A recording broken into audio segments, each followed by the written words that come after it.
question is, how many times do we have to prove that these people are blowing up people? Now, never mind if they get a nuclear weapon, when do we send them an airmail message to Tehran?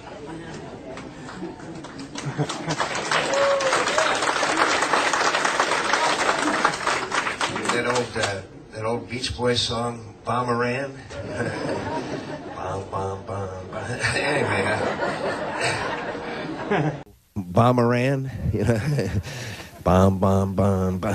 Anyway, when veterans are together, veterans joke. And I was with veterans and we were joking. And if somebody can't understand that, my answer is please get a life.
Run up and balance the federal budget by the end of my term in office.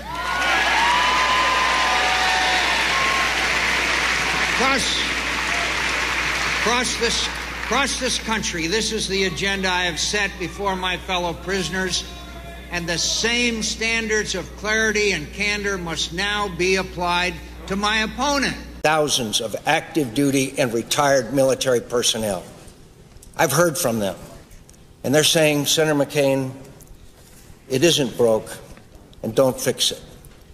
So all of this talk about how it's a civil rights issue and equality, the fact is the military has the highest recruiting and highest retention at any time in its history.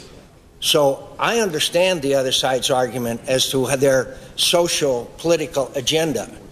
But to somehow allege that it has harmed our military is not justified by the facts.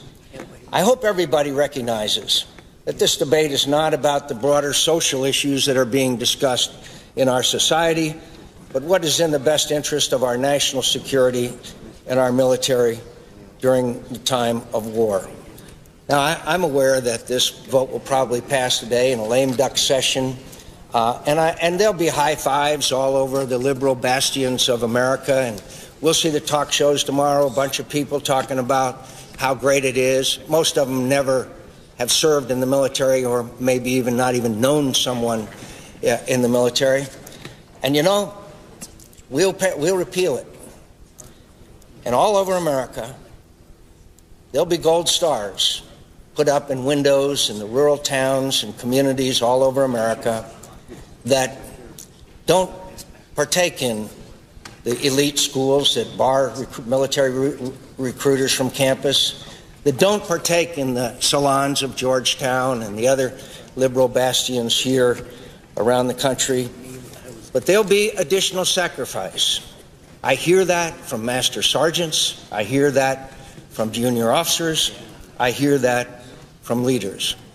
So I am confident that with this repeal, that our military, the best in the world, will salute and do the best they can to carry out the orders of the Commander-in-Chief.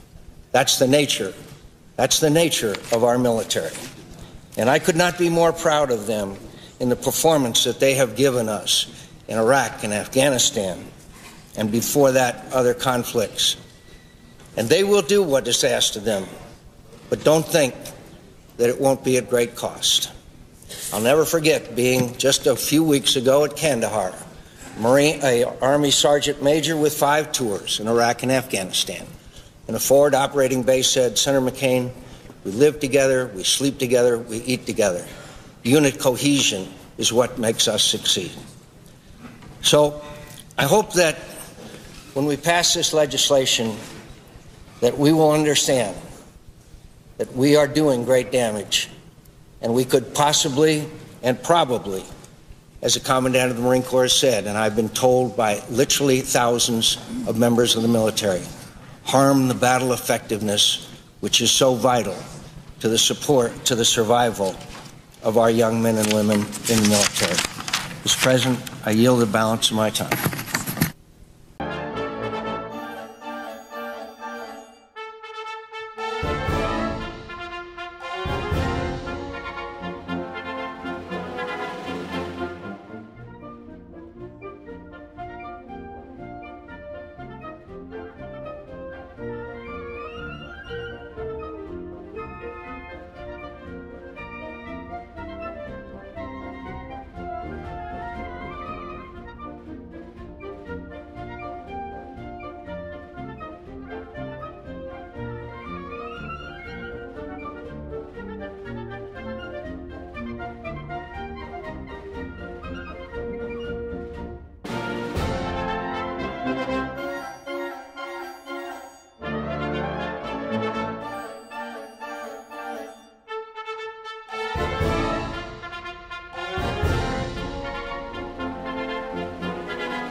John McCain will be a strong, courageous, and effective leader from the first day he steps into the Oval Office.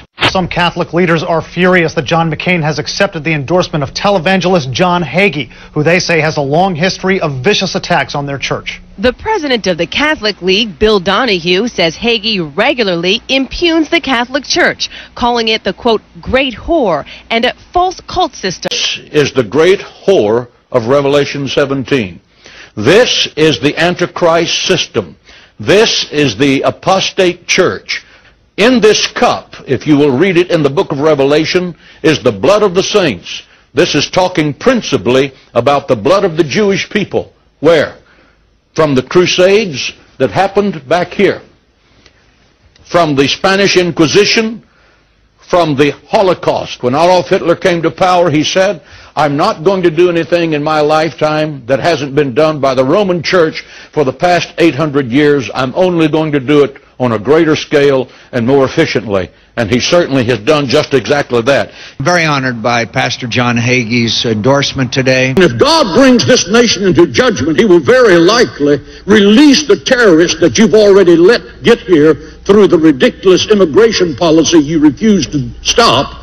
And this nation is going to go through a bloodbath that you have permitted. John McCain will be a strong, courageous, and effective leader from the first day he steps into the Oval Office. I'm very honored by Pastor John Hagee's endorsement today.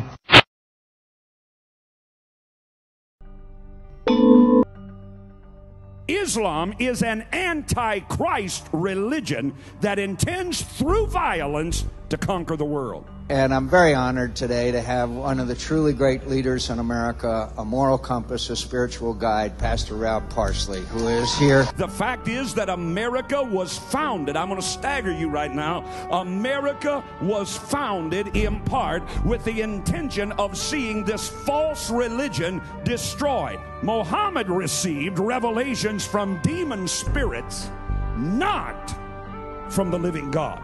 I want to say thank you for being here. I want to thank you for, Rob, for your kind introduction. America has historically understood herself to be a bastion against Islam in the world. For your leadership and your guidance, I'm very grateful you're here, sir. And I want to assure you, he should be talking, not me. When it comes to Islam, now the greatest religious enemy of our civilization in the world, it's dangerous. We were built for the battle. We were created for the conflict. We get off on warfare. Let's get right to it. It has been now heralded the passage of Obamacare as, quote, historic. They're right. They're right. It's historic. It's the first time in history where a major piece of legislation has been passed over the overwhelming objection of the majority of the American people. It's historic. It's historic that it is also the first time that on a pure partisan basis, a major piece of legislation has been passed. And it's going to be historic because it's going to be repealed and replaced, and it's going to be done soon. But I can't second guess John Boehner. He's a friend and I think a great leader. So I really can't second guess him. But I can tell you, in the United States Senate, we will not repeal or defund Obamacare. We will not. And to think we can is not rational. I think this is important. And Senator McCain appears resistant. He even said the other day that he would not meet potentially with the Prime Minister of Spain because he wasn't sure whether they were aligned with us. I mean, Spain is a NATO ally. If we can't meet with our friends, I don't know how we're going to lead the world in terms of dealing with critical issues like terrorism. What about the fact that we had it won?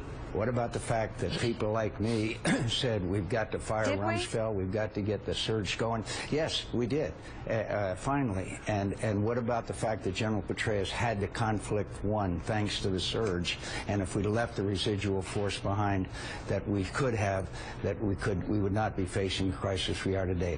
Those are facts. Those are fundamental facts. Now, I expected you and others to blame it on all these different events. The fact is we had the conflict won. And we had a stable government.